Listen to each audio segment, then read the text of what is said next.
ఓం శ్రీమాత్రే నమః. అందరికీ నమస్తే అండి. ఛానల్లోకి స్వాగతం అండి.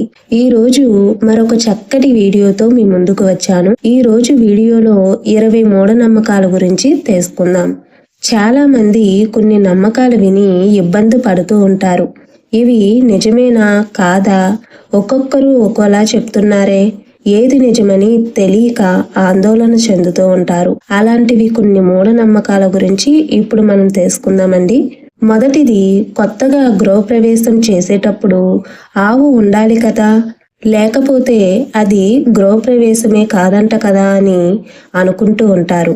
నిజమే, గృహప్రవేశం చేసేటప్పుడు ఆవు ఉండాలి. ఎందుకంటే అందరి దేవతలు ఆవులో కొలువై ఉంటారు కాబట్టి ఆవు వస్తే ఎంతో శుభప్రదం.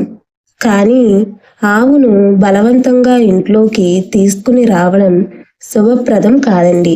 ఈ మధ్యన గృహ ప్రవేశాలు అనేవి పెద్ద పెద్ద అంతస్తులు, అపార్ట్మెంట్లలో జరుగుతున్నాయి. అంత పైకి ఆవు ఎలా వెళ్తుందండి? ఆ ఆవుని హింసించుకుంటూ తీసుకుని వెళ్తున్నారు. ఆ మెట్ల మించి దిగేటప్పుడు ఆవు కాలు ఇరుగుతుంది. ఈ సంఘటన ఒకరి గృహప్రవేశంలో నేను చూశాను. ఇలా ఆవుని హింసించి తీసుకెళ్లి మరి గృహప్రవేశం చేయవలసిన అవసరం లేదండి. ఆవు రావడం కుదరకపోతే ఒక మంచి ఆవు విగ్రహం కొని తెచ్చుకుని దానితో మీరు గృహప్రవేశం చేయవచ్చు. ఇక రెండవది, చాలా మంది శుక్రవారం, మంగళవారము చెత్తను ఓడ్చకూడదని అంటారు. అలా ఊడిస్తే లక్ష్మీదేవి రాదంట కదా అని అనుకుంటూ ఉంటారు. ఈ విషయాన్ని చూస్తే లక్ష్మీదేవికి అశుభ్రంగా ఉన్న చోటు అంటే ఇష్టం ఉండదు. ఇల్లు అలా ఓడవకుండా అశుభ్రంగా ఉంచితే ఆమెకు అస్సలు నచ్చదు. కాబట్టి మంగళవారం అయినా సరే, శుక్రవారం అయినా, ఎప్పుడైనా సరే ఇల్లు పరిశుభ్రంగా ఉంచుకోవాలి. శుభ్రంగా ఉంచుకోవడం కోసం ఎప్పుడు ఊడ్చుకున్నా పర్వాలేదండి. ఇటువంటి మూఢనమ్మకాలని నమ్మవద్దు. ఇక మూడవది, మాంసాహారం తినేవాళ్ళు భగవద్గీత, రామాయణాలు, పురాణాలు చదవకూడదు అంటారు. ఇది ఎంతవరకు నిజం? చూడండి, ఒకప్పుడు వాల్మీకి మహర్షి కూడా మాంసాహారం తిన్నారు అని మన పురాణాల్లో ఉన్నది. మరి ఆయన రామాయణం రాయలేదా? ఆయన రాసిన రామాయణం మనం చదవటం లేదా? ఇది వట్టి మూఢనమ్మకం. మాంసాహారం తిన్న రోజు వదిలేసి తర్వాత రోజు దేవుణ్ణి పూజించండి. భగవద్గీత, రామాయణం చదువుకోండి.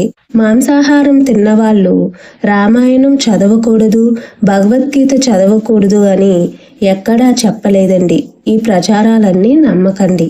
ఇక నాలుగవది, చాలా మంది అంటూ ఉంటారు, మాకు పలానా పూజ ఆనవాయితీ లేదండి, మా తాతలు ముత్తాతలు చేయలేదండి, మరి మేము చెయ్యవచ్చునా అండి అని. భగవంతుడు ఆరాధనకు ఆనవాయితీతో సంబంధం లేదండి. మీరు ఆనవాయితీ మార్చి దేవుణ్ణి ఎక్కువగా పూజిస్తే దేవుడు కోప్పడతాడని అనుకోవద్దు. దేవుళ్ళు రక్షించే వాళ్లే తప్ప శిక్షించే వాళ్ళు కాదండి. కాబట్టి ఇటువంటివి విడిచిపెట్టి భక్తితో పూజలు చేయండి. అలాగే ఐదవది, ఇంట్లో పార్వతీ పరమేశ్వరుని ఫోటో ఉండకూడదు.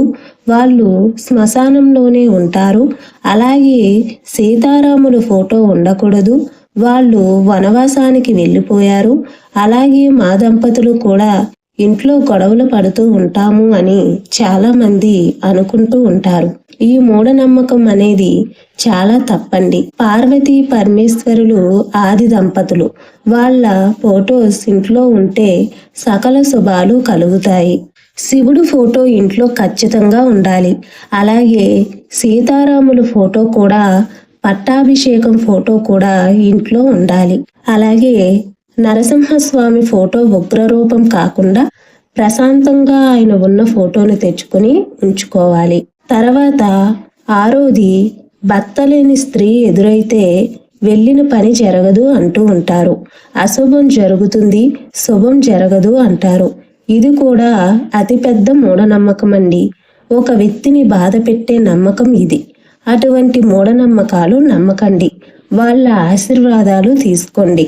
తర్వాత ఏడోది, ఆడవాళ్ళు తులసిని కొయ్యకూడదు అంటారు. ఎంతవరకు నిజం?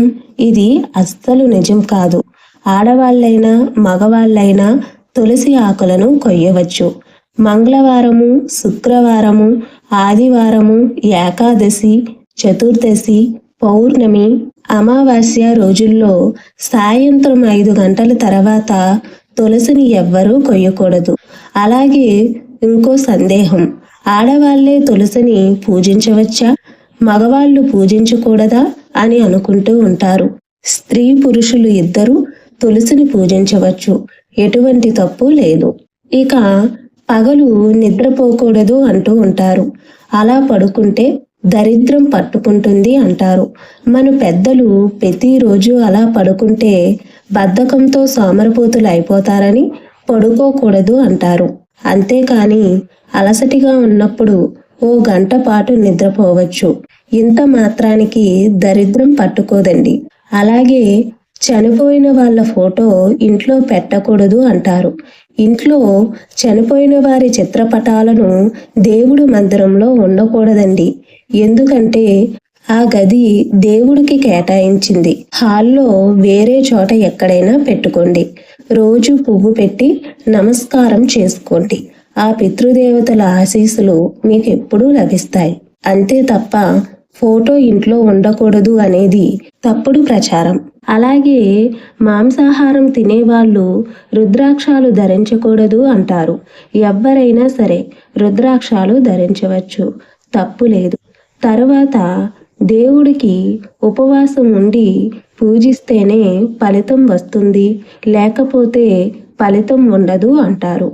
చూడండి, ఉపవాసం అంటే అంటే దగ్గర, వాసం అంటే ఉండడం, అంటే దైవానికి దగ్గరగా ఉండడం. ఆహారం తీసుకుంటే నిద్ర, ఆవలింతలు వస్తాయని ఏమీ తినకూడదు అంటారు. అలాగే ఏమీ తినకపోతే భగవంతుడిపై ధ్యాస ఉంటుందని అలా చెప్తారు. నిజానికి ఏమీ తినకుండా ఉపవాసం ఉండకూడదండి. ఖాళీ కడుపుతో అస్సలు చేయకూడదు. ఆరోగ్య సమస్యలు ఉన్నవారు ఏదో ఒక ఆహారం తిని దేవుణ్ణి పూజించవచ్చు. ఇక్కడ దేవుడిపై భక్తి అనేది ప్రధానం, గుర్తించుకోండి.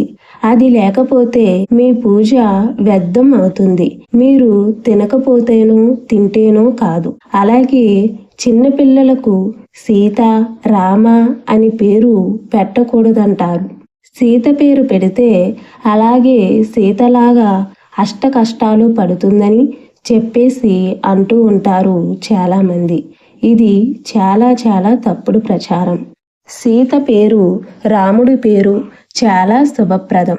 అటువంటి శక్తివంతమైన పేర్లను ఇలా తప్పుగా ప్రచారం చేస్తున్నారంటే చాలా బాధగా అనిపిస్తుంది. అలాగే సంప్రదాయ దుస్తులతోనే పూజ చేయాలి. అలా చేయకపోతే అరిష్టం అంటారు.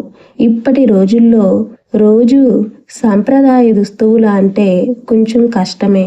పిల్లలకి వంట చేసి వాళ్ళకి తినిపించి క్యారేజీలు కట్టి చీర కట్టుకోవడం అంటే కొంచెం ఎక్కువ సమయం పడుతుంది.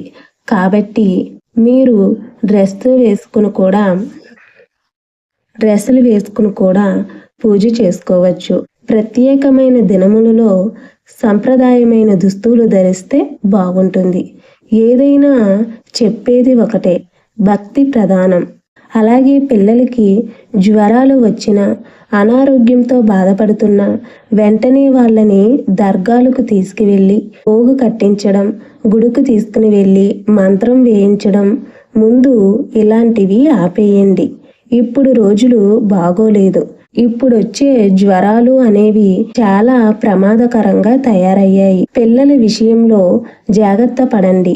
ఏదైనా సమస్య వస్తే వెంటనే డాక్టర్ దగ్గరికి తీసుకువెళ్ళండి. కానీ ఇలా గుడుల వెంట తిప్పి వాళ్ళకి ఇబ్బంది కలిగించి వాళ్ళ సమస్యలను అధికం చేయకండి. పిల్లలకి చాలా ప్రమాదం. చూశారు కదండి, ఇటువంటి మూఢనమ్మకాల్ని నమ్మకండి. ఈ వీడియో మీకు నచ్చిందని భావిస్తున్నాను. వీడియో నచ్చితే లైక్ చేసి ఛానల్ని సబ్స్క్రైబ్ చేసుకోండి. ఇటువంటి మంచి మంచి వీడియోస్ చేయడానికి ప్రయత్నిస్తాను. ఓం శ్రీమాత్రే నమః.